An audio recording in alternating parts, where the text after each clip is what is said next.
Very good morning to all of you. आइए आज का सेशन स्टार्ट करते हैं। आज का पहला प्रश्न है, हाल ही में जारी की गई मानव विकास सूचकांक 2020 में भारत को कौन सा स्थान प्राप्त हुआ? तो भारत को स्थान प्राप्त हुआ है 131वां। पिछले साल से 2 वर्ष पायदान फिसलकर 131वें स्थान पर आ गया है भारत। और इस सूचकांक में फर्स्ट रैंक पे है नॉर्वे और सबसे लास्ट रैंक पे है नाइजर। ठीक है, ये जो सूचकांक है ये जारी किया जाता है यूएनडीपी के द्वारा। यूएनडीपी मतलब यूनाइटेड नेशन डेवलपमेंट प्रोग्राम। ठीक है, इसके द्वारा ये जारी किया जाता है, संयुक्त राष्ट्र विकास कार्यक्रम के द्वारा। और मानव विकास सूचकांक क्या है? तो मानव विकास सूचकांक मानव विकास के 3 मूल मापदंडों जैसे कि जीवन प्रत्याशा, शिक्षा और प्रति व्यक्ति आय में देशों की औसत उपलब्धि को मापना है। यूएनडीपी का मुख्यालय कहाँ है? तो इसका मुख्यालय है न्यूयॉर्क यूएसए में। इसकी स्थापना की गई थी 1965 में और इसके जो प्रमुख हैं वो है अचीम स्टेनर, इसके प्रमुख हैं। क्वेश्चन नंबर 2 है, कैनरा बैंक ने सभी इंटरनेट बैंकिंग उपयोगकर्ताओं को फॉरेक्स ट्रांजैक्शन की समस्या से निपटने में सक्षम बनाने के लिए क्या लॉन्च किया है? तो जो फॉरेक्स ट्रांजैक्शन होता है उसकी कुछ समस्याएं होती है, उससे निपटने के लिए कैनरा बैंक ने FX for You लॉन्च किया है। FX for You लॉन्च करने से क्या होगा कि जो सभी पात्र ग्राहक होंगे इसके, वो फेमा अधिनियम, जो फेमा एक्ट है हमारा 1999 का, उसके पालन में प्रेषण सुविधा का कार्य करेगा ये। ठीक है, प्रेषण सुविधा मतलब रिमिटेंसेस, जो हम बाहर से भारत में जो रिमिटेंसेस आता है ना, उसकी सुविधा प्राप्त करेंगे इसके थ्रू। और कैनरा बैंक के बारे में अगर जाने तो कैनरा बैंक में सिंडिकेट बैंक का विलय कर दिया गया था 2020 में। और कैनरा बैंक की स्थापना हुई थी जुलाई 1909 में। इसकी टैगलाइन क्या है? इसकी टैगलाइन है टुगेदर वी कैन। इसके MD और CEO क्या है, कौन है? तो इसके MD और CEO है LV प्रभाकर।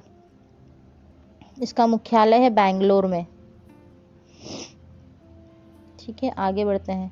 क्वेश्चन नंबर 3 है, इंस्टीट्यूट ऑफ डायरेक्टर्स द्वारा इस्पात क्षेत्र में वर्ष 2020 के लिए प्रतिष्ठित गोल्डन पीकॉक पर्यावरण प्रबंधन पुरस्कार से किसे सम्मानित किया गया है?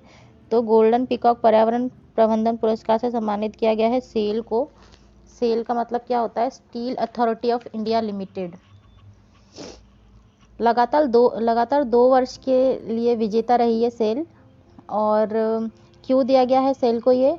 तो पर्यावरण संरक्षण के लिए अपनी कॉरपोरेट जिम्मेदारी के रूप में लगातार विभिन्न पर्यावरण उपायों को अपनाने पर ध्यान केंद्रित किया है इसने, इसलिए इसको ये पुरस्कार से सम्मानित किया गया है। और इसके अध्यक्ष कौन है? सेल के अध्यक्ष हैं अनिल कुमार चौधरी। इसकी स्थापना की गई थी 19 जनवरी 1954 को और इसका जो मुख्यालय है वो है न्यू दिल्ली में। क्वेश्चन नंबर 4 है, 30,000 मेगावाट क्षमता वाले हाइब्रिड नवीकरणीय ऊर्जा पार्क की आधारशिला कहाँ रखी गई? तो इसकी आधारशिला रखी गई है गुजरात में। गुजरात के कच्छ जिले में इसकी आधारशिला रखी गई है। दुनिया का यह अपनी तरह का सबसे बड़ा नवीकरणीय ऊर्जा पार्क होगा। 2030 तक के 450 गीगावाट अर्थात 4,50,000 मेगावाट बिजली उत्पादन करने के लक्ष्य को पूरा करने में अहम भूमिका निभाने की उम्मीद है। इसमें पवन ऊर्जा और सौर ऊर्जा के लिए 2 समर्पित क्षेत्र होंगे। क्वेश्चन नंबर 5 है, भारतीय अंतरिक्ष अनुसंधान संगठन इसरो द्वारा कहाँ पर नेत्रा नामक एक समर्पित अंतरिक्ष परिस्थिति संबंधी जागरूकता नियंत्रण केंद्र स्थापित किया गया है? तो कहाँ पे किया गया है? तो ये किया गया है बेंगलुरु में। नेत्रा मतलब क्या होता है? नेत्रा अर्थात network for space object tracking and analysis.